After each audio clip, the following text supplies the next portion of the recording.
Hello, friends. This is Mrs. Betterton. Some of you know me as Tiffany. I just wanted to get on here just a little bit early today and give a shout out to some of my students who know me as Mrs. Betterton, who are reading along with us. Maya, I know, has been reading along with us. Braylon has been reading along with us. Those are the two that have at least commented below. So if you are reading along, comment. Let me know your name. Let me know what your favorite part has been about the book so far, and let me know that you're enjoying this book. Also, as I mentioned yesterday, if you would like for me to try to read one of your favorite books, it can be a picture book, it can be a chapter book. Let me know, and if I can get it, and if I have time, I sure will try to read one of your favorite books. So I want this to be interactive and helpful for you. And I know sometimes Jack and Annie in some of the books, if y'all don't love history, it might be something that might not be your favorite, but that's what I love about Jack and Annie is they make it more personable. And some of the harder times in history, like World War II, and I wasn't even born back then when that was going on. I know some of y'all can't imagine that, but I'm not quite that old.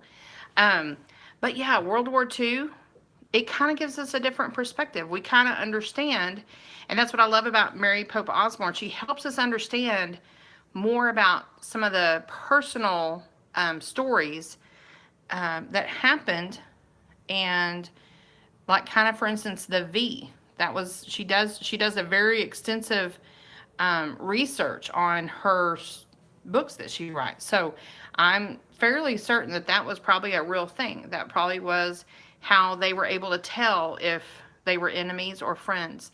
So just little things like that. And so we read yesterday 3 chapters, and that was a lot. And I'm sure you can tell by my raspy voice after a while it gets exhausting. So today we're just going to read 2 chapters, but we're pacing ourselves. We have 14 chapters in this book to read. So today we're going to read chapters 8, which is called The Train, and we're going to read chapter 9. And then tomorrow we'll read 3 chapters again. And then I'm going to be going out of town for this weekend. I have my 30th high school reunion. That means 30 years ago, Mrs. Betterton was graduating from high school. Um, so I'm going to take a little break this weekend, and then we'll start back up on Monday reading, and we'll finish out the book Monday, and then have some time for some picture books, and then we'll jump into another chapter book. Probably a Magic Treehouse book, and I'm not sure which one, but I'll give you a heads up. Okay, so I hope that Jack and Annie are going to be able to get out in time before the actual war starts. And remember, they had just gotten onto a train, and they were trying to figure out by just seeing people, do we think they're an enemy or a friend? Sometimes it's hard to tell, but they have to be very careful. So, chapter 8 on page 87 is where we're going to start, and it's called The Train. Let me get one more drink of water. All right. With the arrival of the Nazis, the atmosphere in the square changed. Vendors fell silent. Shoppers lowered their heads and grabbed the hands of their children. We should catch... Hang on, I just realized. There. We should catch that train as soon as possible, said Jack. You bet, said Annie. Look normal. With their hands in their pockets, Jack and Annie walked as calmly as they could from the market toward the train depot. With quick steps, they crossed the street and entered the small station. Tickets, Jack. Tickets, Jack said to Annie. He headed to the ticket window and placed some coins in front of the ticket agent. 2 for Mondeville, please. The ticket agent counted out some coins, then gave Jack 2 tickets. Thank you, said Jack. He and Annie stepped away from the window and walked out to the tracks. Jack noticed that the waiting passengers were anxiously watching a scene at the end of the station platform. Some Nazi soldiers had stopped an old man. The man had his hands in the air. He looked terrified as the soldiers checked his pockets. "What are they doing?" Annie asked. "Don't look," said Jack.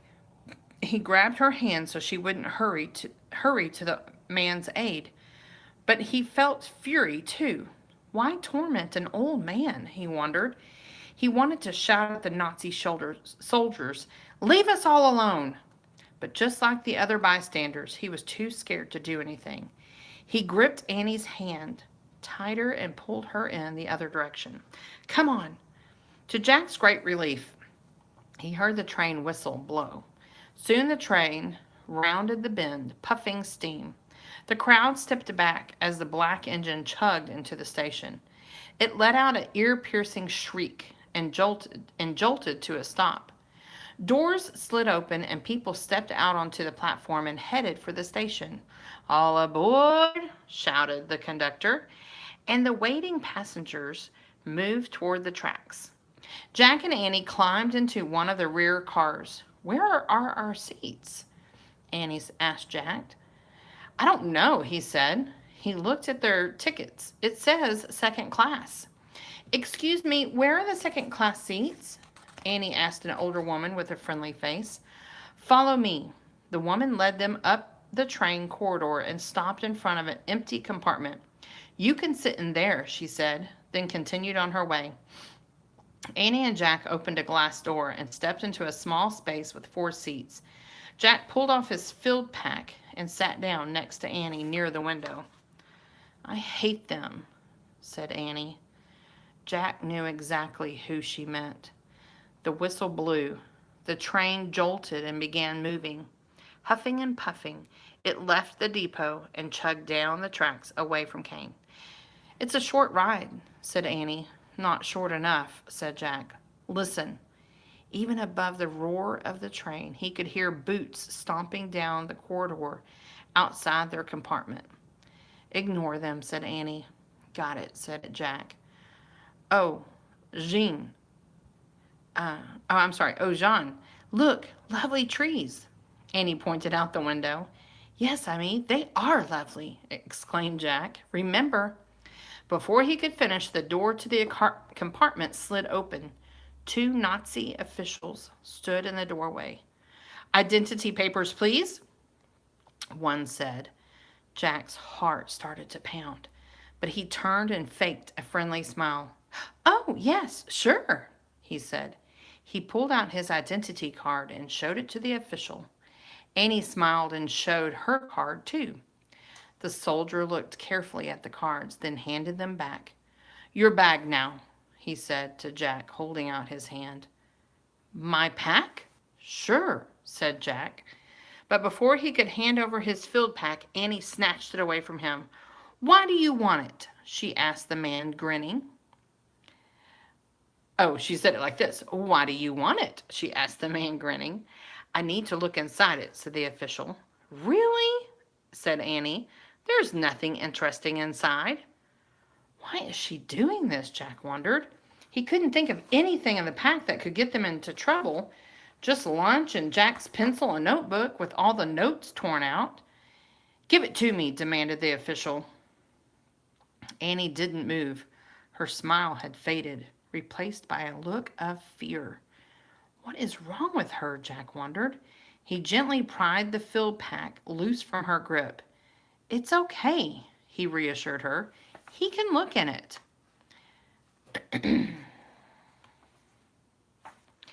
Grinning crazily, he handed the field pack over to the soldier. The Nazi unbuckled Jack's pack. He reached in and pulled out the small cloth sack that Suzette had given them. He opened it and took out 2 apples, a chunk of cheese, and 2 pieces of black bread. He handed the food to the other officer. Then he reached deeper into the field pack and pulled out some papers. Jack was confused. Where did those come from? The soldier held up one of the papers. It was one of the flyers printed by Tom and Theo. "Hope and courage. freedom soon. This is what it said on it. Do you see right there? Yikes. The soldier put the papers back into the pack. Then he narrowed his eyes at Jack. So, you are working for the other side? What? No, said Jack. He looked at Annie. How? Sorry, Annie whispered. I wanted to help them, Tom and Theo. Stand up, the official barked at Jack.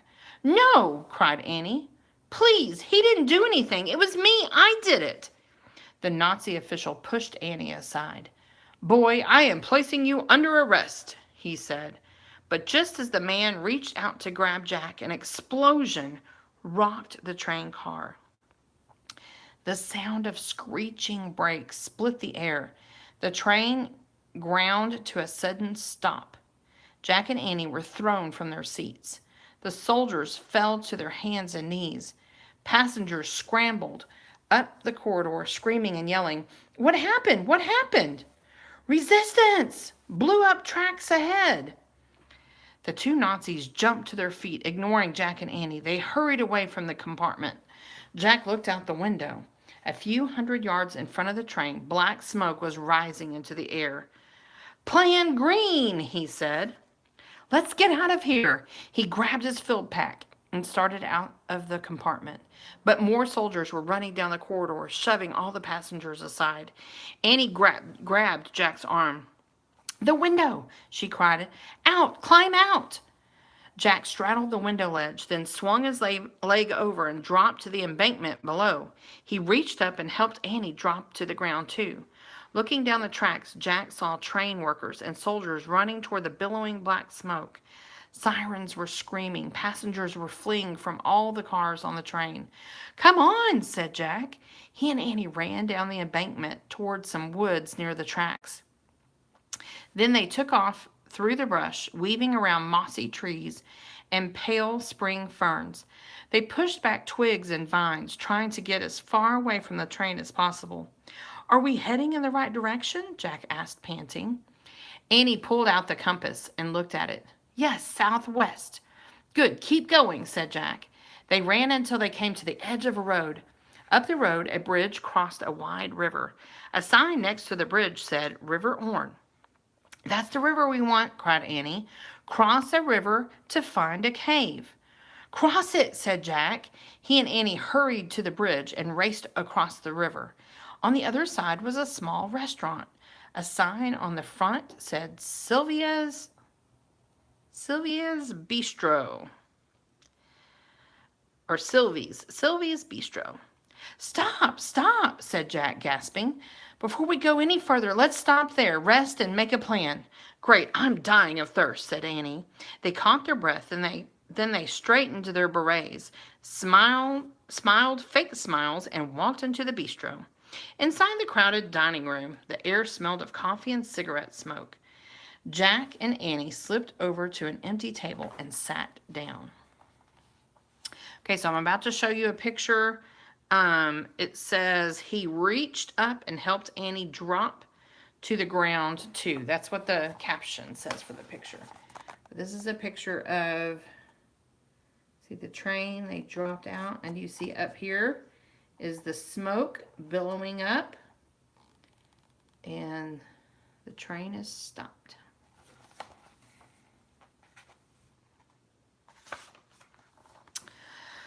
I'm so sorry, Annie said, leaning toward Jack. I didn't mean to get you in trouble. Before she could go on, a teenage waitress brought silverware and menus to their table. May I help you, sir? The girl asked Jack. For a moment, Jack just stared at the dark-haired, rosy-cheeked girl. He was still in a daze, both from being arrested and from the explosion. Can we have 2 lemonades, please? Annie asked. The waitress nodded and left. I'm so sorry, Annie whispered again to Jack. When I went down to the cellar to get our stuff, I grabbed a bunch of flyers and put them in your field pack. Why? Asked Jack. Why would you do that? I thought while we were looking for Kathleen, we could do what Tom and Theo did, said Annie. You know, put up flyers when no one is looking. It seems like a good... Okay, I get it, said Jack. But we can't worry about their mission. We have our own mission. He reached into his pack and pulled out the flyers. We have to get rid of these. If we don't, Jack, Annie said, looking over his shoulder. Jack turned around. The waitress was standing behind him with their lemonades. When her gaze fell on the flowers in Jack's hand, her eyes widened. Jack clutched the batch of papers to his chest. Without a word, the waitress put down their drinks and hurried to the kitchen at the back of the bistro. We have to go, said Jack. She saw the flyers. He jammed the papers into his pack. Wait, said Annie. We can't, said Jack. She's gone to tell someone like her boss. They'll call the police. Before Jack and Annie could stand up to leave, the waitress burst out of the kitchen with a tall, stern-looking woman wearing an apron. The woman's heavy shoes clomped on the wooden floor as she headed over to Jack and Annie. My mother wants to talk to you, the waitress said. Oh, no, thought Jack. The woman pulled up a chair and sat down. She leaned forward. Tell me, please, she whispered. How do you know Tom and Theo? So that means they're friends. All right, so chapter 9 we're going to read is called Code Breakers. I wonder if they're going to be able to break the code. Okay, let's see here. Jack and Annie stared in shock at the woman. Before they could answer, the door to the bistro swung open and 3 Nazi soldiers entered. The men ignored everyone as they sat at a corner table not far from Jack and Annie. The young waitress moved quickly to serve them. My name is Sylvie, the girl's mother said softly to Jack and Annie. I'm a friend of the twins, a good friend. Jack was weary. Is she really a friend? He wondered. Annie did not seem to have the same doubts. Oh, wow, hi, she said in a low voice. We know their parents. I have never met Tom and Theo's parents, said Sylvie. She glanced at the table in the corner. The Nazis were laughing loudly with her daughter. In the resistance, we keep our personal lives secret from each other. That way, other families might avoid punishment if one of us gets caught. Do the parents know what happened to their sons? No, only that they were caught in Paris, said Annie. They don't know if they're in prison or not. Tom and Theo are not in prison. They are safe, Sylvie whispered. With help from others, they escaped from jail and fled to the south of France. Then they crossed over the Pyrenees Mountains into Spain. That's great, whispered Annie. Jack looked at the Nazis. They were still joking with Sylvie's daughter. Was there any chance Sylvie was working with them? What if this was a trap? Was she making up the story about Tom and Theo? Are you sure that's true? He asked, narrowing his eyes at Sylvie. I understand your caution, Sylvie whispered. Then she slowly moved 2 silver spoons into the shape of a V. Jack nodded. Okay, he thought. He was willing to take the chance that Sylvie was telling the truth. Sylvie then straightened the spoons. It is very dangerous for you to carry these flowers, she said under her breath. I know it's my fault, said Annie. I wanted to help Tom and Theo. We got caught on a train, and Jack was almost arrested. But then the tracks got blown up and we escaped. Sylvie smiled. You are brave, she said. And this time, even children must be brave. But helping Tom and Theo isn't really our mission, said Annie. We're trying to find a friend and help her escape to England. Jack glanced again at the corner table. The Nazis were studying their menus now. Is there any way I can help you? Said Sylvie. Yes, said Annie. She slipped Kathleen's rhyme out of her pocket and put it on the table. Our friend sent us this coded message. Sylvie discreetly looked at the note. The only lines we don't understand are the last ones. Jack glanced at the soldiers again. One of them looked up and his gaze rested on Sylvie. They're watching you, Jack whispered. Sylvie nodded. Then she laughed. So you both love apples? She said. What is she talking about? Jack wondered. Is she speaking in code? Yes, we love apples, Annie said, smiling. What kind of apples do you like best? Sylvie said. I like Granny Smith apples, said Annie. So does Jack. Good, good, said Sylvie. Well, we have very delicious varieties of apples in this area. They have funny names such as Gentle Bishop and Skin of the Dog, but my favorites are the Yellow Knights and the White Calves. Jack didn't know what to say. He wasn't sure how to play this game. Annie looked calmly at Jack. Yellow Knights, she said, and small round cows. Oh, oh, said Jack. Apples! So in her notes, Kathleen was secretly writing about apples. Not knights, not cows. Annie laughed. Excuse me. And can we find those delicious varieties of apples somewhere near here? She asked. Oh, yes, said Sylvie. In fact, my bistro is on the Road of Rocks. Down the street is a deserted. Oh, hey, Braylon. I just saw that Braylon said hi. I'm glad you're here, Braylon. I miss you. Okay, so hopefully you were just listening. It wasn't knights and cows, it was apples. Oh, said Jack, apples. So in her note, Kathleen was secretly writing about apples, not knights and not cows. Annie laughed. And can we find those delicious varieties of apples somewhere near here? She asked. Oh, yes, said Sylvie. In fact, my bistro is on the Road of Rocks. Down the street is a deserted chateau with a small orchard. Beautiful yellow knights and white calves grow on trees there. So perhaps that is where you will find what you're looking for. She casually tapped the note. Jack saw that her fingers were pointing to the line, a crack in a rock beneath the boughs. Cool, Jack said. Thank you. You're most welcome, said Sylvie. She stood up and straightened her apron. Enjoy your day, children. I hope you find the apple of your dreams. With your help, I think we will, said Jack. He glanced at the Nazis. The soldier was no longer looking at their table. He was lighting a cigarette and listening to his friends.